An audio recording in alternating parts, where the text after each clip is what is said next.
6 ദിവസം കൊണ്ട് ഒരു സിനിമ നേടിയ റെക്കോർഡ്.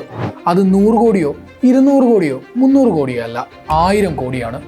ഏറ്റവും വേഗത്തിൽ 1000 കോടി ക്ലബിലെത്തുന്നതിൻ്റെ റെക്കോർഡ് അല്ലു അർജുൻ്റെ പുഷ്പ സ്വന്തമാക്കുമ്പോൾ അതിനൊരു സാധാരണ കൊമേഴ്ഷ്യൽ സിനിമയുടെ വിജയം മാത്രമെന്ന് പറഞ്ഞ് തള്ളിക്കളയാനാകില്ല.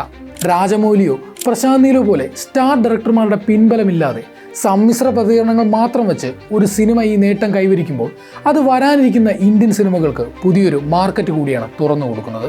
ബാഹുബലി പോലെയോ KGF പോലെയോ ഒരു ബ്രഹ്മാണ്ഡ ഹിറ്റ് സിനിമയായിരുന്നില്ല പുഷ്പ 1-ാം ഭാഗം.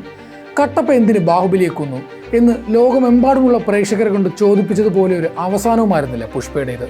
എന്നിട്ടും 2-ാം ഭാഗം എത്തിയപ്പോൾ പ്രതീക്ഷകൾക്ക് അപ്പുറമുള്ള നേട്ടമാണ് സിനിമ സ്വന്തമാക്കിയിരിക്കുന്നത്. ആന്ധ്ര ഉൾപ്പെടെയുള്ള മെയിൻ മാർക്കറ്റുകളിൽ 1-ാം ഭാഗം ആവറേജിൽ താഴെ പ്രകടനം കാഴ്ചവെച്ചിരുന്നിടത്തു നിന്നാണ് ഇന്ന് ഈ നേട്ടമെന്നത് ഓർക്കണം. ബാഹുബലിയും റോക്കി ബായും പോലെ ഇന്ന് പുഷ്പയും ഒരു പാൻ ഇന്ത്യൻ സ്റ്റാറാണ്. രാജമൗലിയെ പോലെ ബ്രഹ്മാണ്ഡ സെറ്റിങ്ങും കണ്ണഞ്ചിപ്പിക്കുന്ന കാഴ്ചകളും ഫാൻറ്റസിയും ഒക്കെയായി ബിഗ് ബഡ്ജറ്റ് സിനിമകൾ ഉണ്ടാക്കുന്ന ആളല്ല സുകുമാർ. കഥാപാത്ര സൃഷ്ടിയിലെ വ്യത്യസ്തതകളും കൃത്യമായ കൊമേഴ്ഷ്യൽ ഫോർമുലകളുമായി വളരെ റൂട്ടഡായ ഒരു സാധാരണ തെലുങ്ക് സിനിമയുടെ സ്വഭാവത്തിലാണ് എല്ലാ സുകുമാർ സിനിമകളും പുറത്തിറങ്ങാറുള്ളത്. നായകന്മാരെ ആഘോഷിക്കുന്ന പാട്ടും ഡാൻസും ഫൈറ്റും ഒക്കെയായി ഒരു സാധാരണ നായകൻ തന്നെയാണ് പുഷ്പയും. എന്നിട്ടും അയാൾക്ക് എന്തുകൊണ്ടാണ് മറ്റാർക്കുമില്ലാത്ത 1000 കോടി നേട്ടം സ്വന്തമാക്കാനായത്? ഉത്തരം ലളിതമാണ്. അയാൾ ഒരു സാധാരണ മനുഷ്യൻ്റെ പ്രതിരൂപമാണ്. അപമാനങ്ങളും തോൽവികളും മറികടന്ന് ആർക്കും എത്തിപ്പിടിക്കാനാകാത്ത നേട്ടത്തിൽ അയാൾ എത്തിയപ്പോഴും പുഷ്പ വന്ന വഴി മറക്കുന്നില്ല.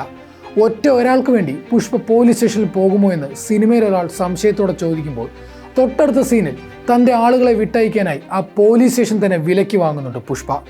വലിയ ഉയരത്തിലെത്തുമ്പോഴും കൂടെയുള്ളവരെ മറക്കാത്ത, താഴ്ചയിൽ നിന്ന് ഉയർച്ചയിലേക്ക് എത്തിയ ഒരു പക്ക അണ്ടർഡോഗ് സ്റ്റോറി ലെയർ കൂടി പുഷ്പയ്ക്ക് സുകുമാർ നൽകുന്നുണ്ട്. സാധാരണക്കാർ അയാളുടെ കഥ കാണാനായി ഇടിച്ചു കയറുന്നതും അതുകൊണ്ടാണ്. അസാധാരണമായ നേട്ടമാണ് പുഷ്പ 2 നോർത്ത് ബെൽറ്റിൽ കാഴ്ചവെക്കുന്നത്. 400 കോടിയോളമാണ് ഇതുവരെ പുഷ്പ 2 ഹിന്ദിയിൽ നിന്ന് മാത്രം കളക്ട് ചെയ്തിരിക്കുന്നത്. രാജസ്ഥാനിലും മുംബൈയിലും മറ്റ് സംസ്ഥാനങ്ങളുമെല്ലാം ആളുകൾ തിരക്ക് മൂലം ടിക്കറ്റ് കിട്ടാതെ മടങ്ങുന്ന കാഴ്ചയാണ് കാണാനാകുന്നത്. പുലർച്ചെ 1 മണിക്ക് ഷോ വച്ചിട്ട് പോലുമുള്ള അവസ്ഥയാണിത്. ഹിന്ദി വെർഷന് ടിക്കറ്റ് കിട്ടാത്തതിനാൽ മറ്റു വെർഷൻ കാണാൻ ആളുകൾ തിരക്കുന്നു എന്നും വാർത്തകൾ വരുന്നുണ്ട്. 1000 കോടിയിൽ പകുതിയോളം ഹിന്ദി മാർക്കറ്റിൽ നിന്നാണെന്നുള്ളത് അതിശയിപ്പിക്കുന്ന നേട്ടമാണ്.